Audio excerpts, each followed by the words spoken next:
Uh, I would like to start with telling a story. So first, telling a story about what am I doing here, who am I, and also later on tell you a bit more about what we've been doing at Fin to create a better apps culture. This story starts when I was around 10 years old, and I loved going to the movies. Um, but my parents were too busy. So one day I asked them, hey, can I go to see the movies by myself? And they say, maybe. We don't have time for you. So if we put phone number on your arm, then you can probably go. But you have to call us every now and then just to be sure you're okay. So I went, and it went great, actually. I felt a little bit of freedom on just being on myself. Sometime later, I came home and I found this device. The first thing I thought, it was like, what is this? And when they said, it's a phone, and I'm like, okay, it's a phone that I can take with me. They say, no, it's not for you. It's for us. And I said, challenge accepted. Sometime later, I just took it to school because I felt that was going to make me feel free. I felt my parents would ever contact me whenever they had a chance, and I could just roam around the world, me and my cell phone, and be a really grown up, a 12-year grown up. I took the phone to school, and of course, we didn't use it because we had no one to call. But that was my first experience with mobile devices. Later on, I got my first cell phone that it was just mine. I got this amazing Nokia, which had all sorts of things. For example, it had the snake game. And that's it. It didn't have anything else. And I also had this Walkman, which is this amazing device that could carry up to 20 songs. It was insane. I was the luckiest guy on the planet, and I went around streets with my cell phone and my Walkman. I was super cool. The years passed by, and I got more interested into video games. I started playing video games, got more competitive, and I was like, hey, this is my passion. I love this. And if playing video games is so fun, maybe making them is going to be amazing. So I went to study software engineering to become a games developer. And in my mind, I dreamed myself of one day being at Blizzard, making the new StarCraft.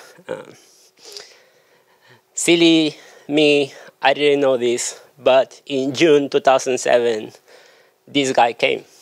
And he wowed everyone introducing these three devices: an iPod, an internet communication device, and a phone. It was incredible, and it changed a lot of how we live and communicate today. For me, this meant I didn't have to carry my big, chunky Walkman everywhere, and it felt that I could be really cool. And this opened up a lot of doors for me because, and I know as to many of you as well, because this allowed me to travel outside of my hometown, to come to this beautiful country called Norway. So these are some photos that I took of a trip that I had around the country. And it's amazing how a device can open doors for you, how a technology can open doors for you. When I arrived to Norway, the first thing that I noticed was that people looked quite similar. And I was like, why is people looking so similar? And that was a funny anecdote of mine because I was just new to the country. After being here 6 years, I came back to Peru, and I was shocked because everybody looked the same as well. And I understood that's how a Norwegian feels.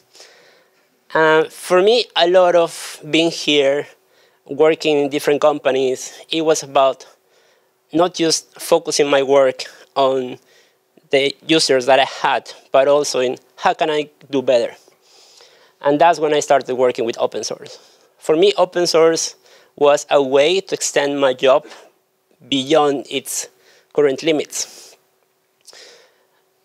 I started working with open source as a default, which became a trend, and it also became, for me, the way I did things.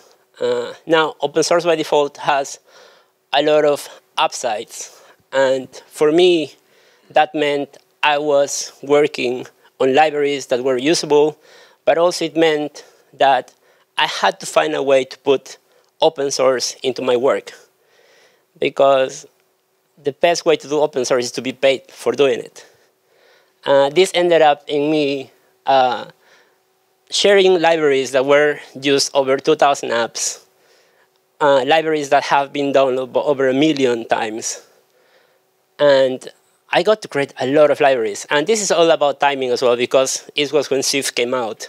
So there was a big hole in the system that someone had to fill in, which is pretty similar to where we are right now with Swift UI.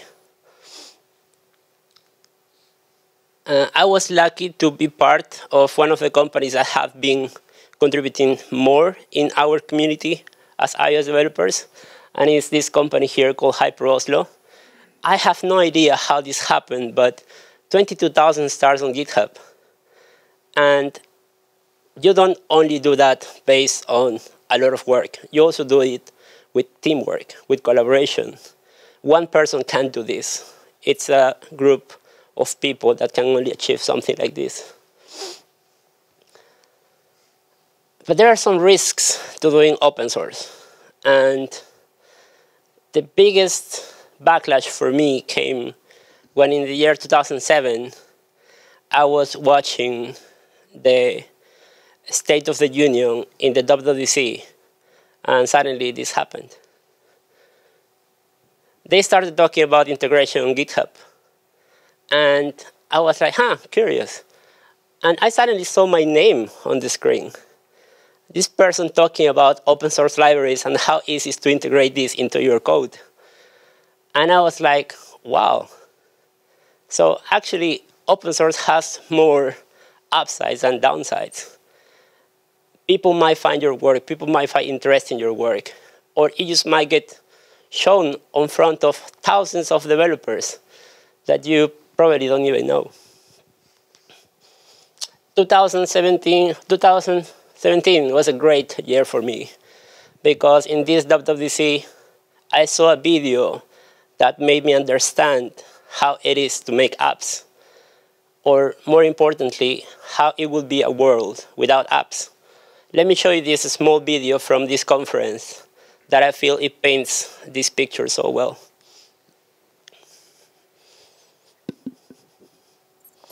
My desk is on the 7th floor. If you need anything, you can call me. Make sure to keep your ID with you, because you're going to need to badge in every time you re-enter. Let me raise the volume 1 second.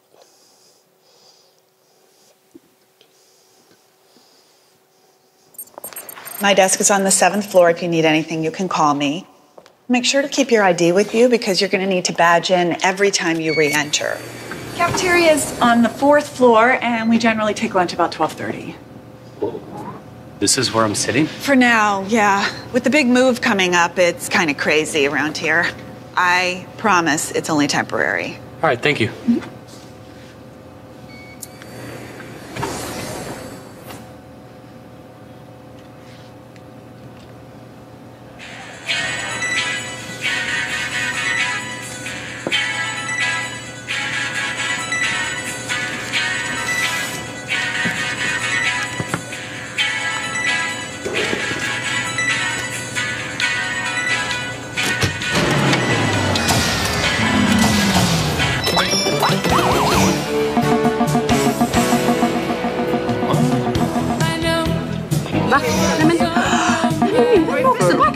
Är det apparat? Nej!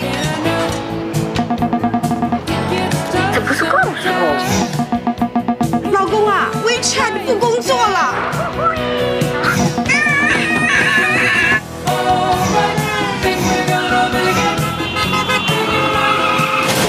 Come on! Legacy, we need Airbnb! This is not an Airbnb! Where are we, man? I don't know, man! I don't even know what city we're in!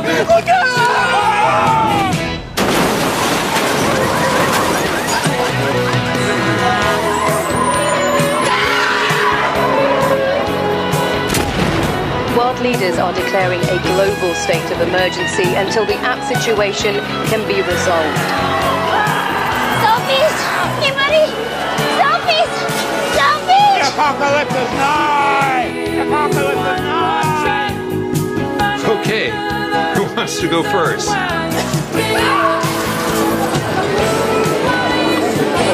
iTunes! Get you iTunes! Do you think we should have gone with the puppy face? I just ate this whole pizza by myself! Hashtag too delicious to share! Hashtag pizza emoji! Farmville 2 right here, y'all! Hashtag InstaFood! Brian, looking for Brian. Hashtag does anybody want a slice?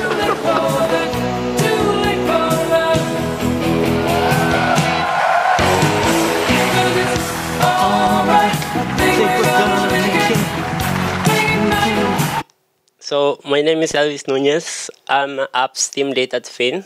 You might be wondering what Fin is, some of you.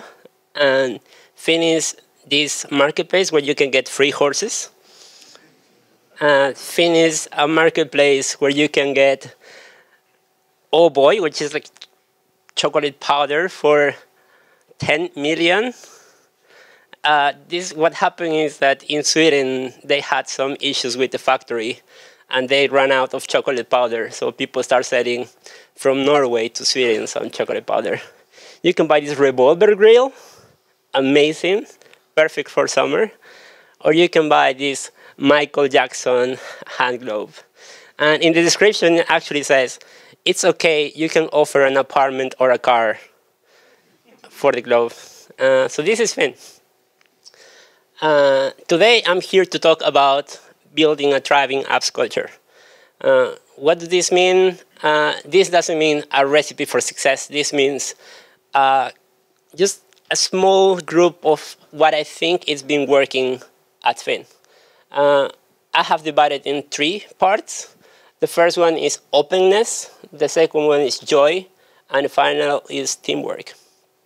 I would like to start with openness. What does openness mean? And this goes back to what I mentioned about open source work. And it's a lot about just sharing what you're doing. When you do open source, you are not assuming who's going to use it. You're thinking more abstract way. So you start focusing more in documenting your code, in testing your code, in making it customizable. And this makes it easier to escalate. So at Fin, we've been trying to work as much as we can in open source. But it's not so easy in a company where not a lot of it is reusable. So the first thing we did is we used open source all the UI that we have. Because we don't believe the value is in the UI, but the value is in the data, in the users, in the free horses. So Finiverse is the design language for Fin, and this is how it looks. So each element there, it's a component that you can use, and it's using a model view model abstraction, and I can show you Finiverse actually.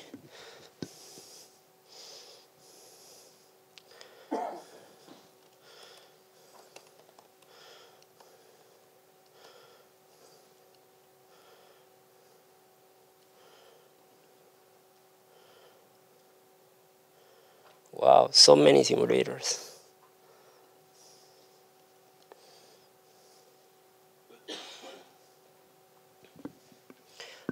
What it runs, I can tell you a bit more about how this is being useful for us. We have a really big code base that dates all the year back to 2013. There's a lot of Objective-C code there, and it's not so easy to rewrite on top of an old code base. What Finiverse has allowed us is to start every new code purely in Swift, injecting the data without assuming any network calls whatsoever. And that has made iteration a lot faster. Another thing that is really useful is that we can test multiple device sizes, iPads, size traits, and so on. And lately, it's been really useful to implement dark mode.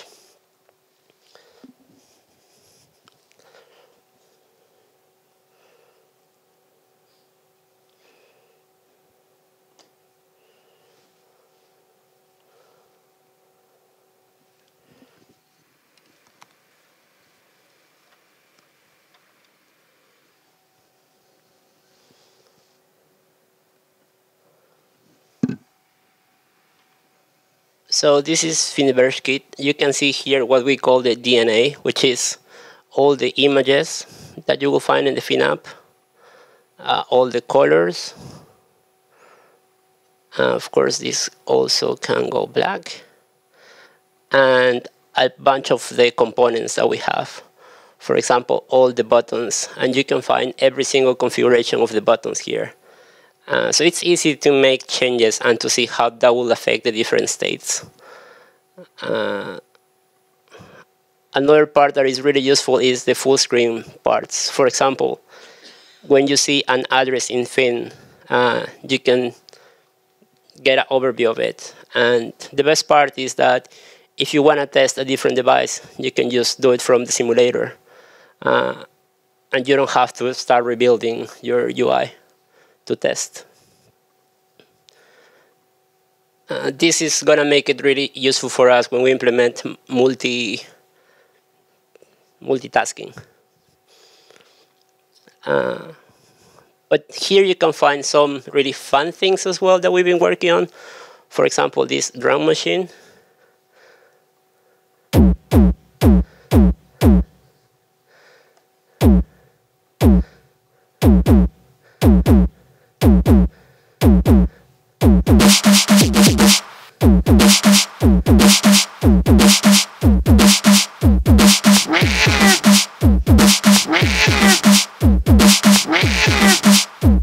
Yeah. That's Thingiverse Kit. It's quite fun working with it, as you can see. You start testing the components, and then suddenly you find the drum machine, and that's it, the day is over. Another component we've been working on is called charcoal. We started rethinking the filtering experience in Fin, and we thought we could do a better job. We thought the best thing we could do is to share our learnings with different companies, because we're not the only company having filtering problems. Charcoal looks a bit like this. It's a set of components to create these forms that you see here below. At the moment, we haven't open sourced the Android version, but we're working on it. Finally, we have been working on keeping as much open our internal work. Not like coding work, but teamwork. Things like, for example, how your first days look like, how the onboarding project looks like. This is something you can find and read, and you can also see our goals for the year, for example, here. And I mean, we're not afraid of sharing it, because you probably have the same challenges as us. You might even give us a tip. Hey, this is how you can do this. Next, I would like to talk about joy. And why joy is so important, and it's because in a workplace, if you're taking things too seriously, you might also start taking your code too seriously. And this can become a problem because your code is not yourself. So it's good to create a culture where we're having fun. And what we're building is building on top of each other more than building instead of each other. How we have fun at work is a lot of the hackathons. We have hackathons every last Monday each month, and 3 times a year the whole company has a big hackathon. Some of the things we've done in the last hackathon is the drums part, or this meeting room finder that I got the chance to work on in one of the hackathons. It's an AR app where you can find different rooms. This is just a prototype. It's not production ready, but this is sort of how it feels.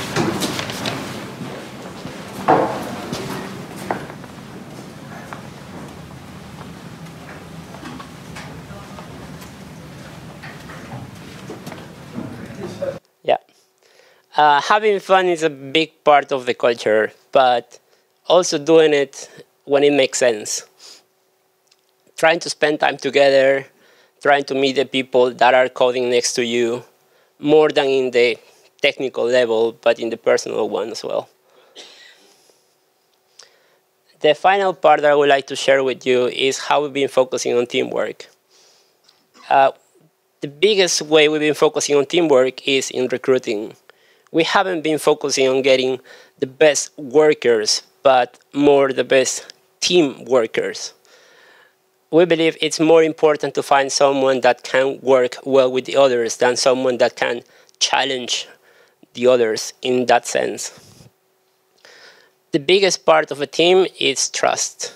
And I would like to define a team as a group of people that trusts each other. And I believe trust is a critical aspect of teamwork. Because if people don't trust each other, then things get really slow. One of the ways we've been working with trust is in the onboarding process. As soon as you start in the company, a lot of companies just throw you into the Trello board, into the Jira board, and say, hey, just start picking something. We have one starting task, and then it's up to you how you go from there. This creates a lot of distrust in people. But what we've been doing is we have created a small task where you are taken through all the stages of the app. And our goal is at the end of the task, you will have enough confidence on the different architecture that you won't feel afraid of pushing your work or on challenging the others. On this task, you will be asked to create a fake feature, which is a wish list in Fin, which is a feature that we don't have. And it's pretty straightforward, but it touches persistency, networking, the overall architecture, and the UI element as well. Next, we've been focusing on diversity and also opportunities. We all were given the opportunity when we started, and it's a bit strange how companies have been pushing a lot for getting senior developers and not focusing on building competencies at the company. Diversity, we believe, is a critical aspect of how you create a great team, and not only the gender part, but also where people come from. Different cultures brings the culture of a team up.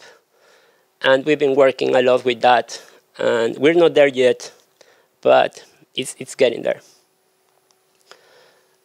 The final thing, I encourage people to go and talk to each other instead of writing each other.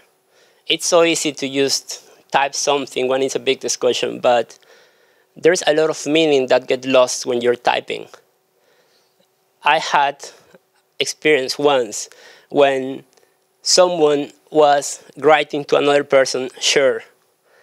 And this person was like, wow, this is okay, don't get mad. Can you do something? Sure. Can you do something? Sure. But the other person was saying, sure, why not? So there is a lot of meaning lost in writing. So it's better just like walk to the next person, have a call, or just try to talk it over. Now you might be wondering, how do I get some of these things running? Like, hey, my company doesn't prioritize building a UI system. How do I get something like this going on? I can't get hack days on my company. What's the recipe for it? Or more specifically, how to make this happen in an organization that doesn't prioritize apps? There is no simple answer, but this is my answer. You make it happen. You can't sit around waiting for someone to fight your battles. It's important that you take the initiative. There's a lot of times an opportunity will be presented in front of you. Might be as a tech lead, might be as a manager, might be as a product owner. If you don't take it, someone else will do. And there's a big risk that this person is less competent than you. So if you want to take that risk, okay, go for it. But it's better to try it and then say, hey, it didn't work for me. I tried. And then you can remove that from your conscience. Nobody's going to judge you from moving back or moving to the side. It's important that you always try to make your workplace better. And if you're like, yeah, but I don't want to step up. I like my current role. But then, if it's important, just do it. Don't ask for permission. If it's really important for you and your teammates, just go for it. You will see that things that make sense usually are just not even perceived as a change. So just try it out. I mean, what's the worst that can happen? You can always unroll your changes. You can always just put things back the way they were. You're not breaking anything. We're not building software for airplanes. This is something that we need to take into account. This is building software for ourselves, so other people can use it. I would like to leave you with a quote that I found really inspiring. And it's, the time is always right to do what is right. It's never too late. It's never too early. It's now. If you're feeling uncomfortable with your current way of working, if you feel you could do better, if you feel, hey, I would like to change this, give it a try. Give it a try. And we're so lucky that we are developers. It's pretty much having superpowers. If you're not okay and you try and you don't work and you keeps failing, you keep bouncing back, just find another place. We're lacking that way. Don't feel like you own anything to any company, because the time that you lose by not be happy, it's time you're just not going to get back. I hope that doesn't leave it in a sad note, but it's more for me to encourage you to always aim for more. Always aim for better, and not only for you, but also for the people working alongside you. Thank you.